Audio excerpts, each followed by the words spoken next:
कपड़े तो आपने लोगों के तन पे छोड़े ही नहीं है, कपड़े तो आपने छोड़े ही नहीं है। लोगों की थाली से आपने रोटी छीन ली, सब्जी छीन ली, उनके घर से बर्तन छीन लिए, कपड़े छीन लिए। जिनके तन पे कपड़े नहीं, उन्हें कैसे पहचानोगे कि ये कौन लोग हैं? आपने तो लोगों से कपड़े तक उतरवा लिए। आप तो खुद 10-15 लाख के सूट पहने और पब्लिक को 15 लाख की टोपी पहना रहे हैं। वाह नरेंद्र मोदी जी, क्या आप पढ़ाई की बात करते हैं, पढ़ने की? पढ़े लिखे तो ये खुद नहीं है, ये अर्थशास्त्र थोड़ी पढ़ के आए हैं, ये तो चाय शास्त्र के ज्ञाता हैं, ये तो चाय शास्त्र पढ़ के आए हैं इस देश में। अगर अर्थशास्त्र पढ़े होते तो आज इस देश की जीडीपी गर्त में थोड़ी जाती। इस देश के युवा जो बेरोजगार भटक रहे हैं वो बेरोजगार थोड़ी भटक रहे होते। ये तो चाय शास्त्र के ज्ञाता हैं, ये तो देश को भी चाय पत्ती समझ के बेच देंगे इनका बस चला तो। देखिए, योगी सरकार उस समय तो बेबस खड़ी नजर आती है जिस टाइम पे बहन बेटियों के साथ में बलात्कार जैसी घटनाएं होती हैं, उस समय तो योगी आदित्यनाथ चुप हो जाते हैं। आज वो दिखा रहे हैं कि प्रदर्शनकारियों की संपत्तियों से, जो संपत्ति को हानि पहुंची है, उनसे वसूला जाएगा। उस समय योगी आदित्यनाथ कहाँ चले जाते हैं? जब बहन बेटियों के साथ अत्याचार होता है, जब कुलदीप सिंह सेंगर को फांसी देने की बात आती है, जब राम रहीम, आसाराम, नित्यानंद जैसों को फांसी देने की बात आती है, उस समय कहाँ चले जाते हैं योगी आदित्यनाथ हैं? आज प्रदर्शनकारियों पर वो लाठीचार्ज करा रहे हैं। आप पहले कानून व्यवस्था को बनाइए और जो छात्रों के इस आंदोलन में आता है और ऐसी प्रदर्शनकारी गतिविधियों में इन्वॉल्व है, आप उसके खिलाफ कार्रवाई कीजिए, उसे अरेस्ट कीजिए। क्यों आप इसमें सबको इन्वॉल्व कर रहे हैं और आप इसमें सबको कह रहे हैं कि ये प्रदर्शन कर रहे हैं और संपत्तियों को हानि पहुंचा रहे हैं? इस देश का छात्र, इस देश का युवा बहुत शांतिपूर्ण तरीके से महात्मा गांधी के विचारों पर, सत्य और अहिंसा के मार्ग पे प्रदर्शन कर रहा है और महात्मा गांधी के रास्ते को अपनाते हुए प्रदर्शन कर रहा है। आप ये देखिए ना कि जब योगी आदित्यनाथ कह रहे हैं कि इनसे ये वसूला जाएगा, तो आप ये बताइए कि जो वो मौतें हुई हैं उनका जिम्मेदार कौन है?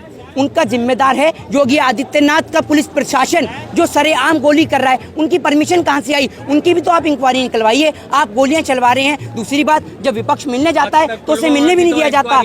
पुलवामा की इंक्वायरी कहाँ से होगी भैया? RDX, आप अगर जम्मू कश्मीर का दिल्ली का बॉर्डर क्रॉस करेंगे ना, तो आप एक रिवॉल्वर नहीं लेके जा सकते, और वो RDX लेके चले गए। अगर इस देश की सरकार इतनी जागरूक होती ना, कहाँ मर गए थे वो चौकीदार जब RDX आ रहा था? हैं, कहाँ मर गए थे वो चौकीदार जब बहन बेटियों के साथ बलात्कार हो रहा था? अरे वो चौकीदार तो मरेंगे ही जब कार्य करते आना। इनका पूर्व गृह मंत्री, छत्तीसगढ़ का पूर्व गृह मंत्री, माफ कीजिएगा, पूर्व गृह मंत्री चिन्मयानंद खुद बलात्कार का आरोपी है। इनका MLA कुलदीप सिंह सेंगर बलात्कार का आरोपी है। तो चौकीदार तो खुद ही बेबस नजर आएंगे। इस तरीके से आर्टिकल 14, आर्टिकल 15 और आर्टिकल 20 का अपमान कर रहे हैं, भारतीय संविधान का अपमान कर रहे हैं, डॉक्टर भीमराव अम्बेडकर का अपमान कर रहे हैं। जो भारतीय संविधान से देश चलता है उसका आज अपमान कर रहे हैं आप। इस देश के अमित शाह गृह मंत्री, जो इस देश के छात्रों पर लाठीचार्ज करवा रहे हैं, जो इस देश का युवा है, इस देश का भविष्य है, इस देश की आने वाली पीढ़ी है, उसकी आवाज़ को दबाने का काम इस देश की सरकार कर रही है। पर मैं इस देश की सरकार को बताना चाहता हूं कि हिटलर शाही का शासन ये भारत जैसे मुल्क में कायम नहीं रहेगा। और जो आज आप NRC और कैब के जरिए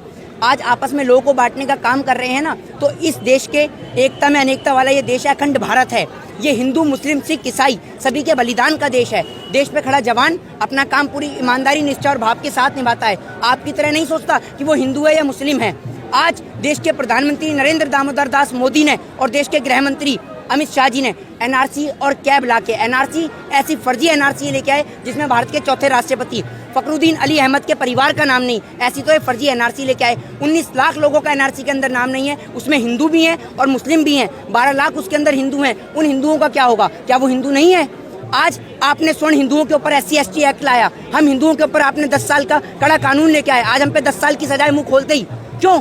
आज आपने देश को बंटवारा कर दिया है। ये देश वो भूमि है जिसने चंद्रशेखर आज़ाद को, भगत सिंह को, पंडित जवाहरलाल नेहरू को, महात्मा गांधी जैसे वीर सपूतों को पैदा किया, और आज आप इस देश को बांटने का प्रयास कर रहे हैं। प्रधानमंत्री जी, मैं आपको बताना चाहता हूँ कि इस देश के टुकड़े तो अंग्रेज नहीं कर पाए थे, और आप जैसों की तो औकात क्या है? जब हमने अंग्रेजों को खदेड़ दिया तो आपको तो ऐसी जगह फेंकेंगे कि आप कभी दोबारा आएंगे ही नहीं इस देश में। और आपने इस देश में लोगों को जो बांटने का काम कराया ना धर्म के आधार पे, जो आज आप भारतीय संविधान को तार तार कर रहे हैं, इस देश की जनता, इस देश का युवा संगठन आपको देख रहा है, क्योंकि हम एक पढ़े लिखा संगठन है। अब जब आने वाली पीढ़ी हमसे पूछेगी कि जब भारतीय संविधान का अपमान हो रहा था तो आप क्या कर रहे थे, इसलिए आज हम सड़कों पर उतरे हैं, प्रदर्शन कर रहे हैं। अगर NRC और कैब को वापस नहीं लिया गया तो हम प्रदर्शन करते रहेंगे। गृह मंत्री आपका है, पुलिस आपकी है, पुलिस के जरिए आप इस देश के छात्रों पर लाठी भी चार्ज करवा सकते हैं। और जब बात आती है कि भैया करा कौन रहा है, क्या आप इस देश में कानून व्यवस्था नहीं है?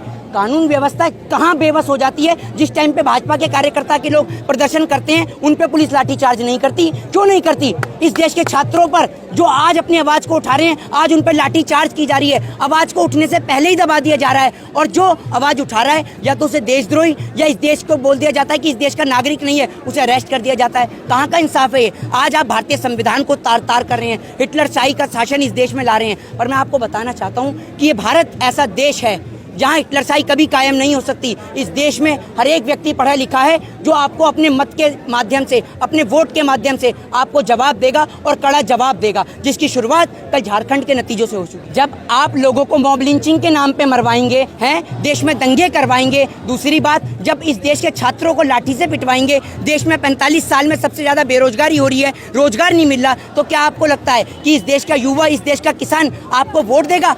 वित्त मंत्री जी बयान देती हैं कि मैं लहसुन नहीं खाती, मैं प्याज नहीं खाती, तो इसलिए उनको कोई फर्क नहीं है। अरे आप तो हेलीकॉप्टर में चढ़ती हैं, इस देश की आम जनता को हेलीकॉप्टर में चढ़वाएंगी? आप तो कोठी में रहती हैं, इस देश की आम जनता को कोठी में रखवाएंगी? तो ये कहीं ना कहीं गलती तो हम जैसे लोगों की है, जो ऐसे मंत्रियों को कैबिनेट के अंदर बिठा दिया है, जो कहते हैं कि कहाँ है मंदी, लोग शादी कर रहे हैं, एयरपोर्ट पे भारी भीड़ है, तो गलती तो कहीं ना कहीं हमारी भी है। खबरों में बने रहने के लिए फोरम 4 को सब्सक्राइब करें और नोटिफिकेशन पाने के लिए बेल आइकन दबाएं।